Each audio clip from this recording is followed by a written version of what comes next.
The moment the heavy oak door slammed in Sarah's face, she didn't cry. She didn't scream. She simply straightened her stained apron and looked at the mud on her shoes. Inside that ballroom, the richest people in the state were celebrating a wedding. Outside in the rain, Sarah was being treated like trash. The mother of the groom had just called her a blight on the family photos. She told Sarah that a maid had no business being seen by the guests. But there was a secret Eleanor Sterling didn't know. Sarah wasn't just the help. She was the reason the Sterling family had a penny to their name. And in exactly 1 hour, she was going to walk back through those doors. This time, she wouldn't be carrying a tray. She would be carrying the deeds to their entire lives. Before we dive into this incredible story of betrayal and sweet revenge, please take a moment to subscribe to the channel. It helps us bring you more stories like this every day. Also, let us know in the comments where you are watching from. We love hearing from our community all around the world. Now, let's see what happens when the maid decides to reveal who she really is. The morning of the wedding started with a cold wind. Sarah had been awake since 4 o'clock. As a maid for the Sterling family, her work never ended. The Sterlings lived in a mansion that looked like a palace. It had 24 rooms, a private lake, and gardens that cost more to maintain than Sarah made in a year. Julian Sterling was the golden boy. He was handsome, polite, and today, he was getting married. Sarah had worked for the family for 6 months. In that time, she had watched Julian closely. He wasn't like his mother, Eleanor. Eleanor was a woman made of ice and expensive perfume. She looked down on everyone. To her, people like Sarah were just moving furniture. They were there to clean, to serve, and to be invisible. Sarah worked hard. She scrubbed floors until her knees ached. She polished silver until her fingers were raw. She never complained. She had a reason for being there. It wasn't the paycheck. Sarah had more money in her private savings account than the Sterlings could dream of. She was Sarah Beaumont.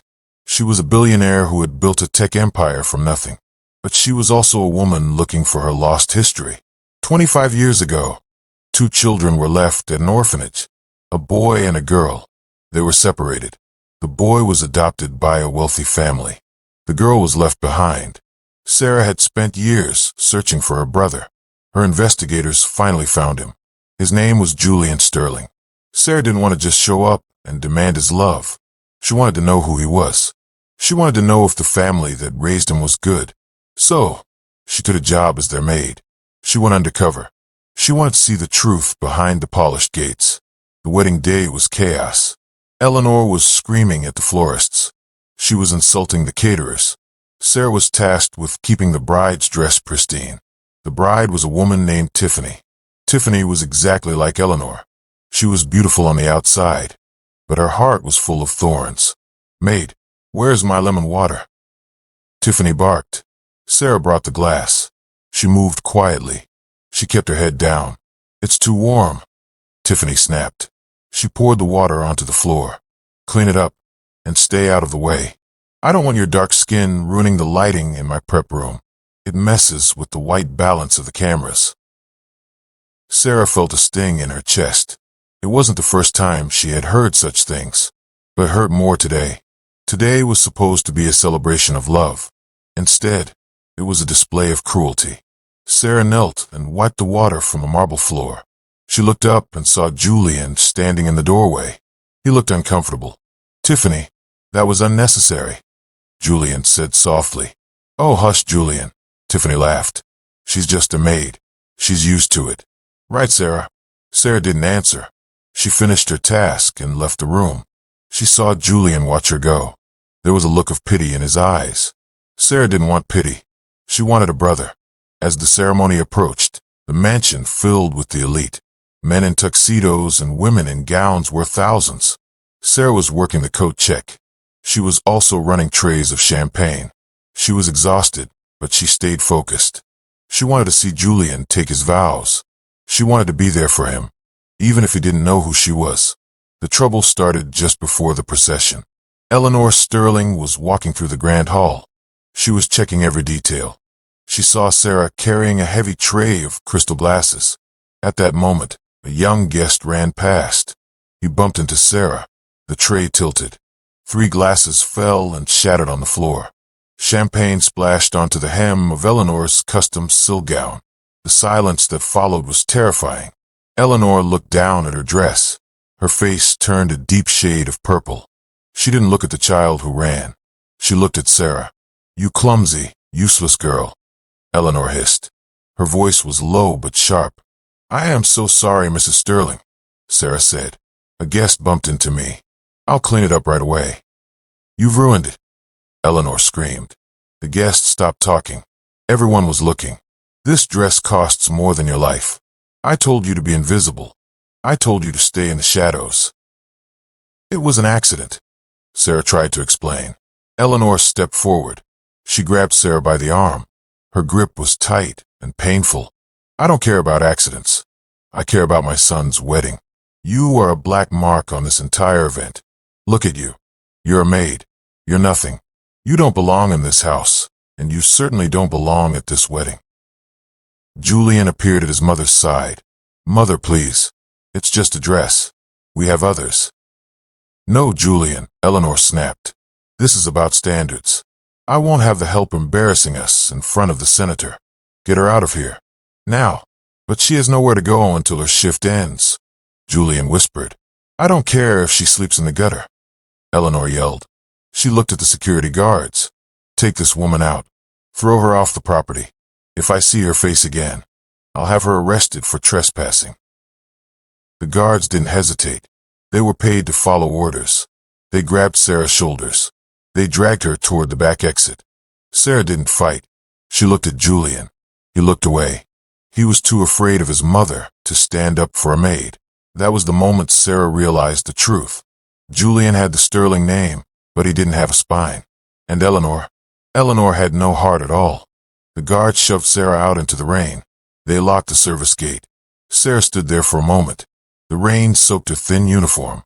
She looked at the mansion. It was glowing with warm light. Music started to play. The wedding was continuing as if she never existed. Sarah reached into her hidden pocket. She pulled out a small, waterproof phone. She didn't look like a maid anymore. Her eyes were cold. Her posture was straight. She made a call. "Mark," she said when the line picked up.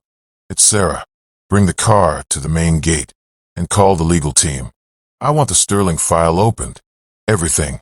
The loans, the property taxes, the business shares. All of it." "Are you okay, boss?" Mark asked. He was her lead of security. "I'm fine," Sarah said. "But the Sterlings are about to have a very bad night. Oh, and Mark, tell the stylist to meet me at the hotel. I need to look like a billionaire." Inside the mansion, the wedding was beautiful. The vows were exchanged. The cake was cut. Eleanor was beaming. She had successfully hidden the mess. She was chatting with the wealthy guests. She felt powerful. Julian, however, felt a weight in his stomach. He kept thinking about the maid. Sarah had worked so hard. She had always been kind to him. She had once fixed a loose button on his jacket and told him he looked like a king. He felt like a coward for letting his mother throw her out. Suddenly, the music stopped. The heavy front doors of the mansion swung open. These were the doors only guests were allowed to use. A man in a sharp black suit walked in. He looked like he worked for the government. He wasn't smiling. "Can I help you?" Eleanor asked, stepping forward. She looked annoyed at the interruption. "I'm here to announce the arrival of the new owner," the man said. "The new owner?" Eleanor laughed. "I think you're confused. I own this house. My family has lived here for 3 generations." "Not anymore," the man said. He held up a folder. "As of 4 o'clock today, the Sterling estate was sold. Your late husband took out several massive loans against this property. Those loans were purchased by Beaumont Industries. Due to a default in payment, the property was seized." The room went silent. Eleanor's face went pale. "That's impossible," she whispered. "We were working on an extension."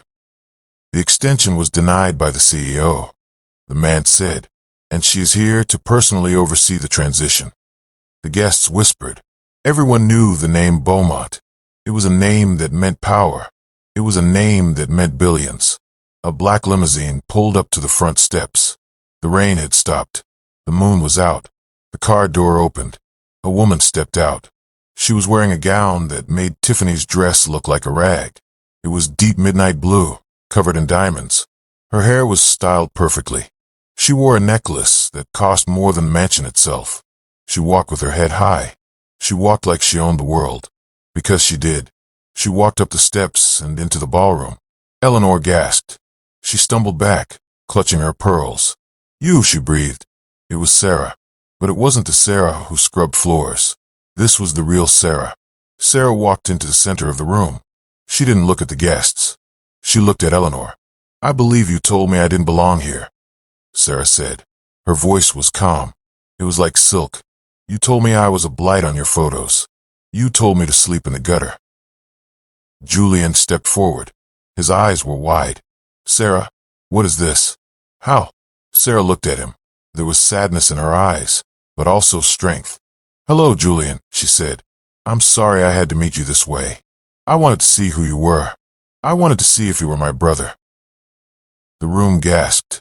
Eleanor looked like she was going to faint. "Brother?" Tiffany screamed. "Julian doesn't have a sister. He's a Sterling."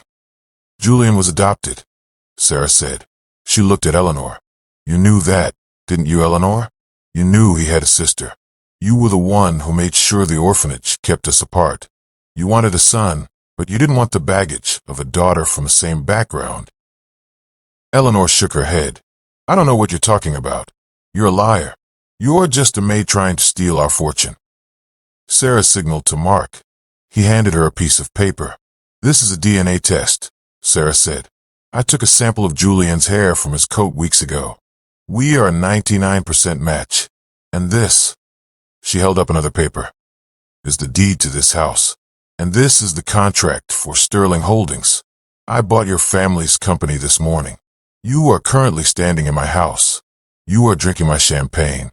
And you are wearing a dress paid for by my money." Eleanor tried to speak, but no words came out. Sarah turned to the guests. "I apologize for the interruption, but the wedding is over. The Sterlings no longer have the funds to pay for this catering, this music, or this venue. Please, finish your drinks and leave."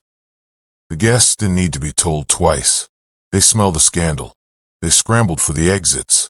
They wanted to be the first to tell the story. Within minutes, the ballroom was empty. Only Sarah, Julian, Eleanor, and Tiffany remained. Tiffany was crying. Her makeup was running down her face. "Julian, do something. She can't do this. We're supposed to go to Paris tomorrow." Julian didn't look at Tiffany. He looked at Sarah. "Is it true?" he asked. "Are you really my sister?" "Yes, Julian," Sarah said. "I've been looking for you for years. I came here to find you. I took the job as a maid because I wanted to know the people who raised you. I wanted to know if you were a good man." "And?" Julian asked. "I saw a man who was kind," Sarah said. "But I also saw a man who was weak. You let your mother treat people like animals. You let her throw your own flesh and blood out into the rain." Julian looked down at his hands. "I didn't know." "That's the problem," Sarah said. "You didn't want to know. It was easier to live in luxury and ignore the cruelty." Eleanor finally found her voice. She tried to act tough. "You think you've won? So you have some money. You're still just a girl from the gutter. You'll never be one of us." Sarah laughed. It was a cold, dry sound. "Eleanor, look around you. I am not one of you. I am far above you. You spent your life guarding a throne made of paper. I built a mountain. You have nothing left. I've frozen your accounts. I've reclaimed the Sterling name because it was built on my investments. You have 1 hour to pack your personal items. The guards will escort you out." "You can't do that," Tiffany yelled. "I'm the bride. You're a woman who just married a man with $0 in his bank account," Sarah said. "Good luck with that." Sarah turned back to Julian. "You have a choice, Julian. You can stay with them. You can try to find a way to live with a mother who lied to you and a wife who only wants your ghost of a fortune. Or you can come with me. You can learn what it means to be a Beaumont. You can learn how to be a man who stands on his own feet." Julian looked at Eleanor. She was screaming at the guards. He looked at Tiffany. She was throwing a tantrum over her luggage. Then he looked at Sarah. He saw the strength in her. He saw the sister he had dreamed about when he was a little boy in the orphanage. Julian took off his wedding ring. He handed it to Tiffany. "I think you're right, Sarah," Julian said. "I've been asleep for a long time. It's time I woke up." Eleanor let out a blood-curdling scream. "Julian, if you walk out that door, you are no longer my son." Julian stopped. He didn't turn around. "I was never your son, Eleanor. I was just a trophy you bought. Sarah is my family." Sarah smiled. She reached out and took her brother's hand. They walked out of the mansion together. Behind them, they could hear Eleanor and Tiffany arguing. They could hear the sound of the Sterling Empire crumbling. Sarah's limousine was waiting. "Where to, Miss Beaumont?" Mark asked. "Home," Sarah said. "And Mark, tell the kitchen to prepare a real feast. My brother is coming over for dinner." As the car pulled away, Sarah looked back at the mansion. It looked small now. It looked dark. She had been kicked out as a maid. She had returned as a billionaire. But as she sat next to Julian, she realized the money wasn't the best part. The best part was that she wasn't alone anymore. The maid had found her home, and the woman who tried to ruin her was now just a memory in the rain. Sarah and Julian spent the night talking. She told him about her journey. She told him about the hard years in foster care. She told him how she studied at night while working 3 jobs. She told him how she designed her first software in a library because she couldn't afford a computer. Julian listened with tears in his eyes. He felt a mix of shame and pride. He was ashamed that he had lived in luxury while his sister struggled, but he was proud of the woman she had become. "I have so much to make up for," Julian whispered. "You don't have to make up for anything," Sarah said. "The past is gone. We have the future. But there's one more thing we need to do." The next morning, Sarah and Julian went to the local community center. This was the place where the invisible people of the city went for help. Sarah walked in. She wasn't wearing her diamonds. She was wearing simple jeans and a sweater. She met with the director. "I want to make a donation," Sarah said. "That's very kind," the director said. "Every bit helps." Sarah handed him a check. The director's eyes nearly fell out of his head. This is $10 million. "It's a start," Sarah said. "I want to build a school for children who are in the system. I want them to have the best teachers. I want them to have the best technology. I want them to know that it doesn't matter where they start. It matters where they are going." Julian stepped forward. "And I want to work here. I want to help these kids.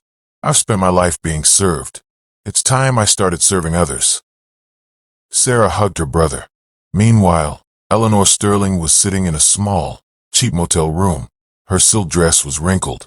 Her perfume had faded. She tried to call her old friends. No one answered. In her world, if you didn't have money, you didn't exist. She looked at a photo of Julian. She had lost her house.